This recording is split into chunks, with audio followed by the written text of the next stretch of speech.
El candidato de izquierda Gustavo Petro venció al independiente Rodolfo Hernández en la segunda vuelta de las elecciones presidenciales de Colombia. Entonces se convertirá en el primer presidente de izquierda del país. Bienvenidos a Política a la Arena.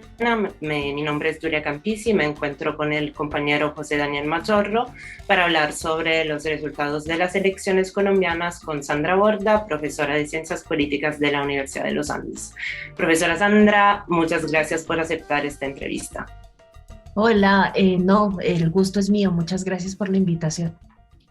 Hola, profesora Sandra, le saluda José Daniel Machorro.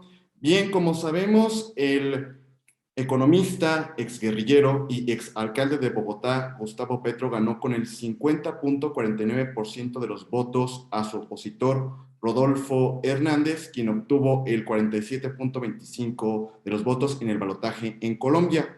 Pacto histórico, la coalición que ha llevado al poder a Petro, supone un giro histórico en el país cafetalero. ¿A qué se debe este triunfo? Pues yo creo que lo primero que hay que decir es que los dos candidatos que pasaron a segunda vuelta pasaron con una agenda que era la agenda que había puesto la protesta social en Colombia desde hacía más de 2 años.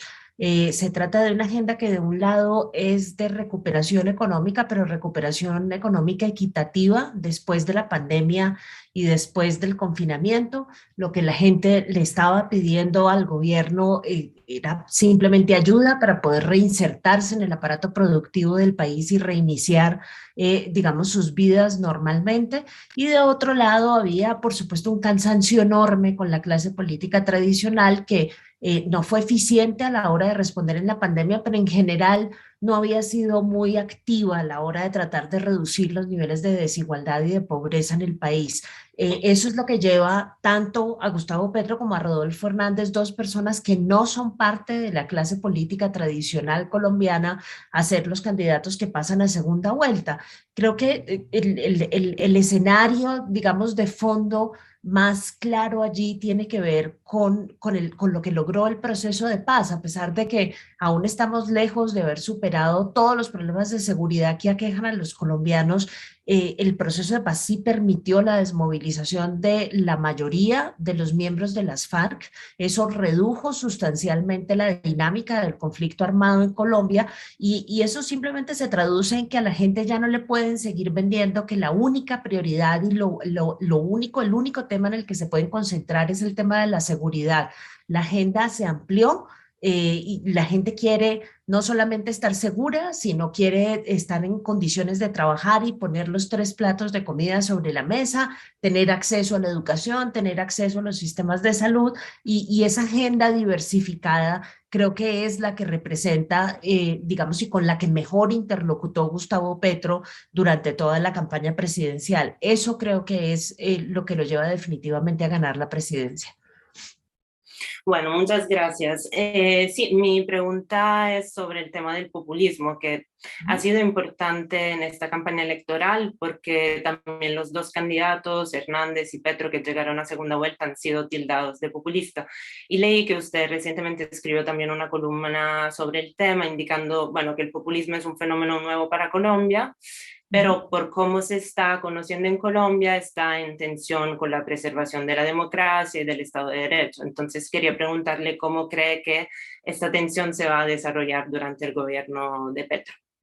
Yo creo que es un fenómeno bien interesante en Colombia. Creo que en la dimensión económica, Colombia es un país muy distinto al resto de América Latina. Nunca experimentamos, digamos, la implementación así como tan férrea y tan clara de modelos de desarrollo, ni de sustitución de importaciones y gran papel del Estado, ni tampoco de puro y físico libre mercado. Digamos, siempre las élites colombianas siempre se han cuidado mucho de mantener una política económica tremendamente conservadora. Entonces, cuando América Latina ha pasado por épocas inflacionarias terribles, cuando han tenido, digamos, las peores crisis económicas que han podido enfrentar, Colombia siempre ha estado, digamos, por encima de esa tendencia y ha estado quieta, ¿no? Produciendo cambios aquí y allá, pero digamos manteniendo, siendo muy exitosa a la hora de mantener la estabilidad de la economía colombiana a lo largo del tiempo. Ahora, el gran problema con eso obviamente es que tenemos una economía muy estable, pero muy poco equitativa. Colombia fue uno de los países cuyo desempeño después de la pandemia y del confinamiento fue más exitoso en materia económica. Nuestra recuperación fue una recuperación mucho más rápida que la de muchos países de América Latina, y sin embargo seguimos teniendo un problema de exclusión en materia pues de cómo de a quién le llegan los dividendos de ese regreso y de esa recuperación tan rápida. Entonces, parte de lo que creo que está sucediendo es que la gente, digamos, se cansó de tener cifras macroeconómicas muy estables sin que eso necesariamente significara un mejoramiento en las condiciones económicas y sociales de ellos. Ahora lo que están pidiendo es, claro, sí, economía responsable, manejo económico responsable, pero no solamente responsable, sino equitativo. Y eso es justamente lo que mejor dialoga con la propuesta de Gustavo Petro, digamos, y obviamente en esto sí es como su clásico líder de izquierda latinoamericana, sí tiene, digamos, un plan clarísimo, no solamente para ayudar a la gente inmediatamente llegue al poder, a recuperarse pues de este golpe brutal que fue la pandemia del confinamiento, sino que adicionalmente tiene un plan mucho más en el largo plazo, de producir crecimiento con equidad. Esa es básicamente la idea que tiene. Claro, eso a veces pasa por declaraciones que suenan y pueden ser populistas. ¿Sí? ¿Cuál es el sitio en donde uno puede identificar rasgos de populismo en su discurso? Él, por ejemplo, dice, bueno, pues sí, es que queremos seguir creciendo, la economía necesita seguir creciendo y queremos seguir produciendo, pero simultáneamente, entonces, quiere sustitución energética y no quiere más exploración petrolera. Uno de los principales productos de exportación de Colombia es el petróleo, tristemente, y no somos, claro, todo el mundo desearía tener un esquema de sustitución energética porque el problema del calentamiento global y del uso de combustibles fósiles, pues por supuesto es un problema que hay que solucionar, pero si no lo ha podido solucionar un país como Estados Unidos, que tiene semejante cantidad de recursos, pensar que nosotros vamos a hacer esto como de un día para otro y que en 4 años vamos a tener un programa de sustitución energética que nos va a prevenir de depender de los recursos del petróleo realmente, pues todo el mundo sabe que es muy difícil. Los programas de asistencia digamos, las promesas que ha hecho en materia, por ejemplo, de acceso a la educación, para mí sí tienen componentes populistas. Les doy un ejemplo clarísimo. Yo acompañé mucho a los estudiantes durante la época de las protestas en Colombia y una de las grandes demandas, como en muchas partes del mundo, pues es una solución al problema de la deuda de los estudiantes. Aquí en Colombia el ICETEX es la organización, es la agencia gubernamental que presta dinero para que los estudiantes puedan pagar sus estudios universitarios, particularmente en las universidades privadas, porque las públicas son mucho más baratas, pero son más pequeñas, o sea, tienen menos acceso, no tienen tantos cupos.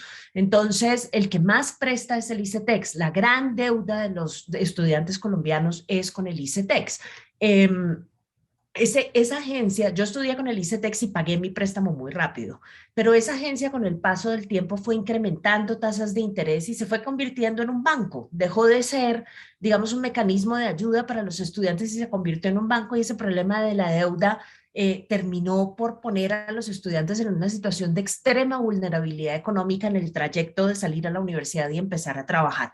¿Cuál es la propuesta de Petro? Perdonar la deuda. ¿No? Entonces, uno dice, bueno, entonces miremos los casos en los que esto está sucediendo y, por ejemplo, el problema terrible en el que está metido Estados Unidos con la deuda de los estudiantes. Estados Unidos suspendió el pago de la deuda durante la pandemia, entendiendo que la gente pues estaba en una situación muy difícil y no ha podido reanudar esos pagos y está corriendo el altísimo riesgo de no poder volver a prestar, simple y sencillamente porque no tienen los recursos para perdonar la deuda completamente y volver a empezar a prestar. Y el riesgo que corre además es un riesgo pues difícil, que es que la gente simplemente deje de pagar los préstamos, pues porque si en algún momento van a hacer algún perdón, uno deja de pagar a ver si le cae el 20 en un momento de suerte. Entonces, yo creo que los recursos para financiar la educación son importantísimos, y si se perdona completamente esa deuda, creo que vamos a tener mucha dificultad consiguiendo esos recursos hacia el futuro. Eso solamente para darles algunos ejemplos de los sitios y los rasgos populistas de la nueva administración. Termino diciendo una cosa simple, y es que hay gente que dice que el éxito de Petro va a depender en los primeros días de su gobierno, uno, de hacer entregables rápidos, ¿no? De tomar decisiones por decreto, obviamente esto no, las que se pueden tomar por decreto, que le den la sensación a la gente de que efectivamente está cumpliendo. Y dos, bajar las expectativas, porque claramente si continúa nutriendo el discurso de campaña, inevitablemente va a producir una grandísima desilusión entre la gente, porque muchas de las cosas que prometió no se van a poder lograr durante 4 años de gobierno. Bueno, para enfrentar los problemas estructurales que tiene Colombia, como la corrupción, el narcotráfico, el paramilitarismo, Petro prometió durante su campaña profundos cambios, como usted bien mencionaba, como estaba desmantelar la industria de los hidrocarburos, una reforma agraria, un nuevo sistema de pensiones. Dentro de su equipo, Petro va a contar con una mujer, la primera mujer afrodescendiente en ser vicepresidenta, Francia Márquez. ¿Qué facilidades o dificultades va a tener Petro para implementar su agenda y qué papel va a tener la vicepresidenta en este gobierno? Sí, yo creo que el principal, digamos, la principal expectativa que existe en este momento en Colombia, alimentada muy particularmente por la figura de Francia Márquez, es que finalmente este se constituya en un gobierno que esté en condiciones de responderle a aquellas personas a las que el Estado nunca ha tenido en cuenta. Y eso suena un poco raro, porque uno diría, bueno, pero ¿cómo puede ser que un Estado no tenga nada en cuenta?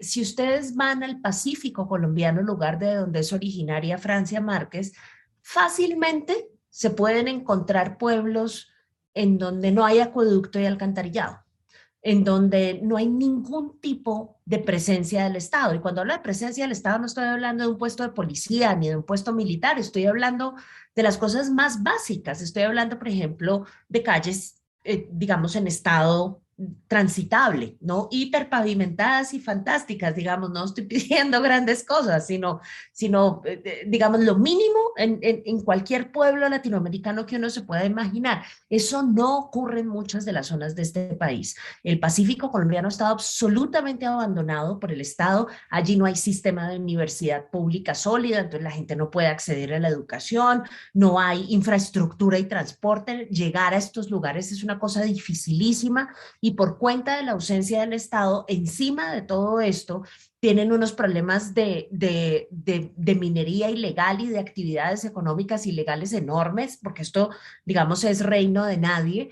Y en muchos lugares que eran dominados por las FARC, la insurgencia con la cual el gobierno colombiano firmó el acuerdo de paz, lo que empezó a suceder es que ante el retiro y el desarme de las FARC, empezaron a surgir un montón de grupos criminales que ahora se están peleando por tener la influencia y tener, digamos, la capacidad de controlar esas zonas. Entonces, en muchos lugares del país, ese es un ejemplo, el ejemplo del Pacífico, el otro es el Catatumbo, arriba, cerca de la frontera con Venezuela. En el Catatumbo se calcula que hay 16 grupos ilegales en pugna en este momento. Entonces, digamos, el reto no es poco, el reto no es solamente llevar la presencia del Estado desde el punto de vista militar para llevar orden y seguridad, sino incorporar estos territorios e incorporar estas comunidades pues a la nación, al país, porque no son parte del país. Ese creo yo que es el reto de Francia Márquez, y la forma en la que ella ha decidido avanzar en esto es creando un ministerio que ellos han denominado el Ministerio de la Igualdad, que es un ministerio que va a lidiar no solamente con las desigualdades estructurales en materia racial que hay en Colombia, sino también con las desigualdades en materia de género y demás. Ese ministerio sin duda va a ser un ministerio importantísimo. Ahora, ¿qué retos tienen? El presupuesto.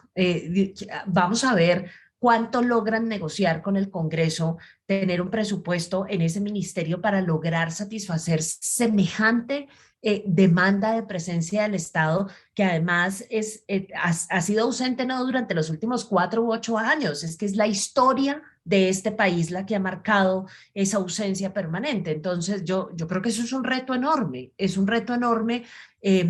un reto que no depende 100% única y exclusivamente de la habilidad de Francia Márquez y de su equipo. Eso tiene unos desafíos estructurales enormes, llegar a esos lugares del país. O sea, la razón por la cual el Estado no está presente allí es porque llegar a esos lugares del país es costosísimo. Nuestra infraestructura vial en Colombia es un desastre absoluto y hay mucha gente que dice que parte del problema que tenemos de inserción en la economía mundial es que no tenemos carreteras que traigan digamos, lo que eventualmente puede llegar por mar a Colombia hasta el centro del país. Entonces, imagínense ese nivel de desafíos de los que estamos hablando. Yo creo que, digamos, yo creo que la gente estaría tranquila con que por lo menos se empezase a andar un trayecto en favor de estas comunidades, pero creo que allí los desafíos son enormes, insisto.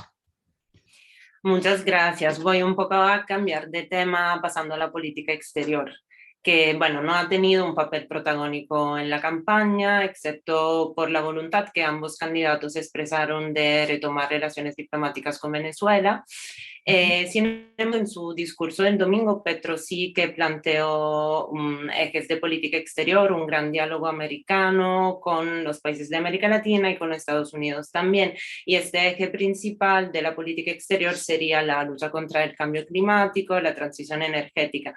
Entonces, en ese ámbito, las dos preguntas: ¿cómo cree que se gestionará esa apertura de relaciones con el país vecino? Y por el otro lado, ¿cómo valora esa propuesta de nuevas relaciones exteriores y que supondrá también para Estados Unidos relacionarse con el primer presidente de izquierda? Y también creo que cambiar un poco los temas de la agenda, porque pues el narcotráfico antes era prioritario y ahora no se sabe.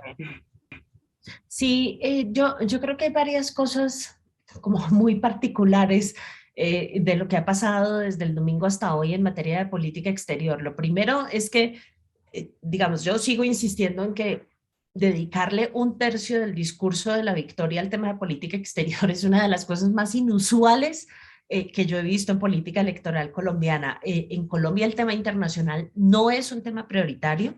Durante toda la campaña presidencial no se habló del tema internacional. Lo único que se hacía era preguntarle a los candidatos: ¿usted reanudaría relaciones con Venezuela, sí o no? Y entonces todos decían que sí, obviamente menos el uribista, pero todos decían que sí. Y ya, eso es lo más, digamos, lo más que se habló sobre el tema internacional. Entre otras cosas porque los desafíos a nivel doméstico son muchos, entonces pues es perfectamente entendible que ese tema no tenga tanta atención, pero claro, no tiene atención durante toda la carrera electoral y de pronto el día de la victoria sale Petro pues con este mega discurso en materia de política exterior muy exótico, pero muy interesante, porque lo primero que le da a uno la sensación a ese discurso es que Petro sí quiere jugar un papel internacional.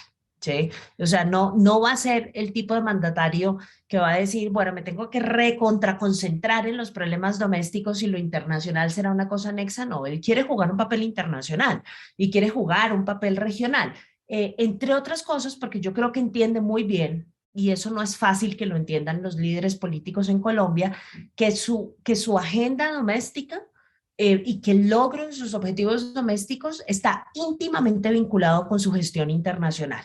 ¿Sí? Entonces, claro, programa de sustitución de energías sin una política exterior pendiente del calentamiento global, pues muy difícil, ¿sí? No tiene mucho sentido porque además son problemas que son por naturaleza transnacional. Petro solo en Colombia no va a resolver el problema del calentamiento global. Esto necesita acción colectiva. Entonces, yo creo que entiende ese vínculo entre lo doméstico y lo internacional muy bien y por eso hizo tanto énfasis en ese tema. El tema de Venezuela ha evolucionado a unas velocidades enormes, porque entre ayer y hoy Petro ha hecho declaraciones sobre la relación con Venezuela que resultan muy interesantes. Como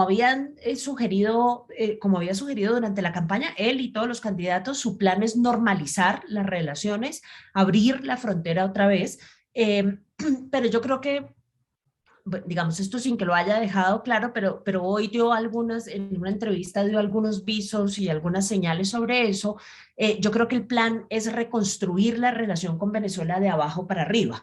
Es decir, esto no va a empezar con una visita binacional entre Maduro y Petro. Esto va a empezar reabriendo los consulados fronterizos, esto va a empezar, digamos, como rearmando toda la infraestructura fronteriza de la relación binacional, normalizando la cosa allí, que es donde es más urgente normalizarla, porque la gente que vive pues de la economía fronteriza y que vive de la frontera misma necesita una normalización de su condición, y adicionalmente creo que el que se reabra ese vínculo nos facilita a nosotros la atención a los migrantes venezolanos, porque nos facilita el proceso de registro y nos facilita el proceso de aplicación del estatuto de protección que diseñó el presidente Duque.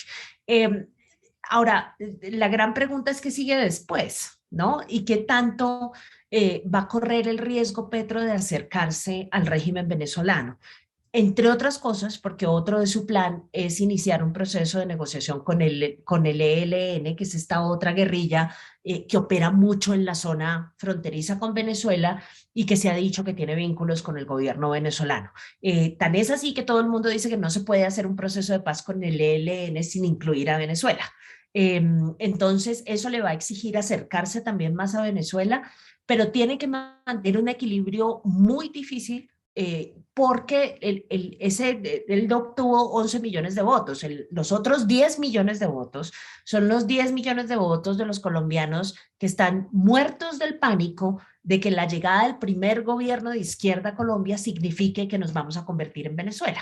¿No? Ese es el gran susto que hay en Colombia en este momento. Entonces, si Petro empieza a utilizar su política exterior para acercarse demasiado contundentemente a Venezuela, en la cabeza de muchos colombianos, eso va a ser la pesadilla hecha realidad.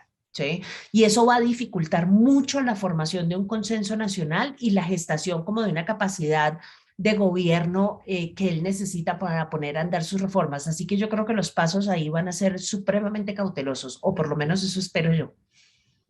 Como bien mencionaba, el miedo entre los colombianos y las colombianas es de que se conviertan en Venezuela. Y me gustaría preguntarle por qué Petro se ha definido o admitió ser, mejor dicho, ser una persona autoritaria y sí se ha definido como un líder de izquierda progresista que tiene cierta inclinación ideológica con el chavismo. Entonces me gustaría preguntarle, ¿qué tipo de izquierda representa el exalcalde de Bogotá? Esa es una pregunta fantástica. Alguien me preguntaba esta mañana, bueno, ¿y en dónde está Petro? ¿Está más cerca de AMLO o de Boric? Eh, y yo creo que Petro ha cambiado mucho de posición, porque se ha dado cuenta que para hacerse digerible políticamente para muchos colombianos, no podía seguir manteniendo la posición que mantuvo en el pasado frente al régimen venezolano. Hace 4 años, Petro se rehusó a reconocer que el régimen venezolano era un régimen autoritario cuando era candidato a la presidencia. Hoy su discurso es un discurso mucho más duro con Venezuela. No hubo contactos, no hubo declaraciones, no hubo muestras de apoyo durante toda la campaña entre el gobierno venezolano y Petro. Y yo creo que él se ha cuidado muchísimo, ¿no? Se ha cuidado muchísimo porque él en el fondo es una persona muy de izquierda y tuvo sus simpatías con los regímenes de izquierda autoritarios en América Latina, no nos llamemos a engaños, pues esa es la izquierda, o sea, el M-19, que es la izquierda, la insurgencia de izquierda de donde proviene Petro, tenía unos vínculos fuertísimos con el gobierno de Cuba. Entonces, no es como que hayan sido ajenos a toda esta cosa, pero el tiempo ha pasado. Yo creo que él ha evaluado muchas de sus posiciones frente a esos regímenes. Vamos a ver cómo sigue evolucionando la cosa. Tiene a su favor que la otra posición, la posición de la derecha colombiana que implementó el gobierno de Iván Duque, que es esta cosa pues de bloquear a Venezuela completamente a través del cerco diplomático y buscar sacar a Maduro a la fuerza a punta de presión internacional, pues eso no funcionó. ¿No? Entonces ese otro extremo, esa otra alternativa, ya la ensayamos y esa alternativa no funcionó. Entonces vamos a ver por dónde se va Petro con esto. Pero en términos ideológicos yo siento a Petro un poquito más cercano, no mucho, no es que sea igualito, pero lo siento un poco más cercano a Boric que a AMLO.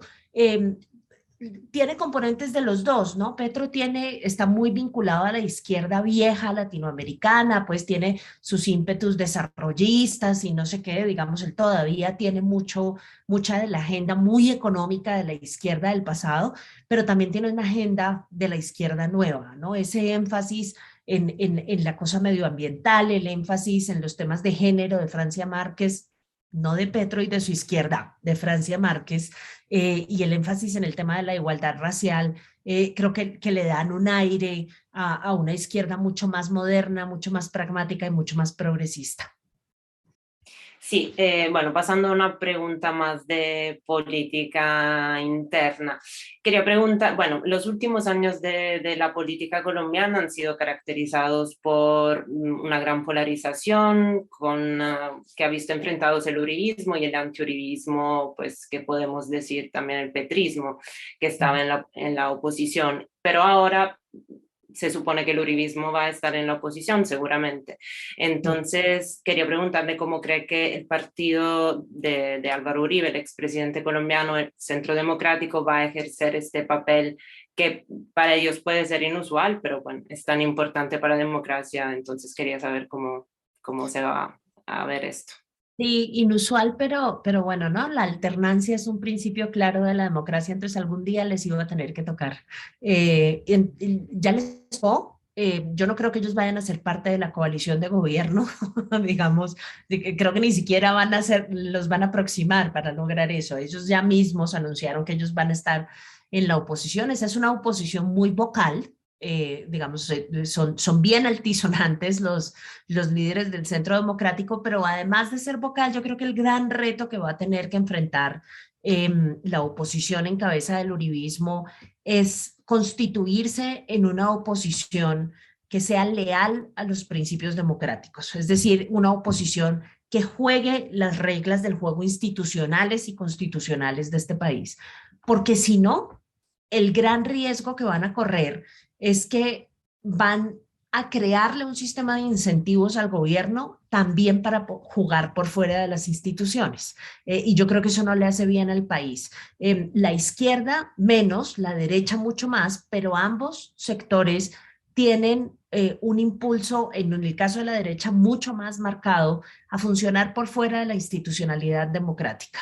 Entonces, yo creo que parte de lo que necesita en este país en este momento es tener una oposición que esté a la altura de enfrentarse institucionalmente con el gobierno. Estamos pasando por un fenómeno gravísimo en Colombia desde mi punto de vista, y es que, pues básicamente en este proceso de formular el gran pacto nacional que ha propuesto Petro, a uno a veces le da la impresión de que todo el mundo va a estar en el gobierno, ¿no? Es como miércoles y nadie va a hacer oposición, o sea, todos adentro, imposible. Entonces, lo que uno desearía es que por fuera del gobierno se quedase un sector un poco más comprometido con la institucionalidad y que ejerciese una oposición mucho más reflexiva y mucho más seria, porque yo creo que la vamos a necesitar. Este gobierno ha llegado, digamos, con una dosis de entusiasmo y de optimismo enorme, cosa que está muy bien, pero eso a veces se puede traducir en un poco de intento de crear un animismo y eso no es saludable para una democracia.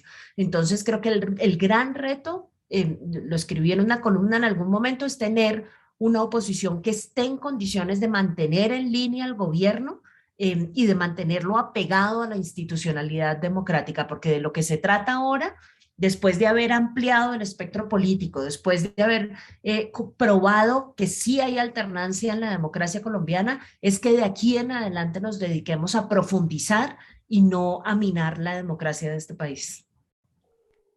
Profesora Sandra, le agradecemos mucho por su tiempo. Ha sido un placer haberla tenido como invitada. No, muchísimas gracias a ustedes por la invitación. Les mando un saludo.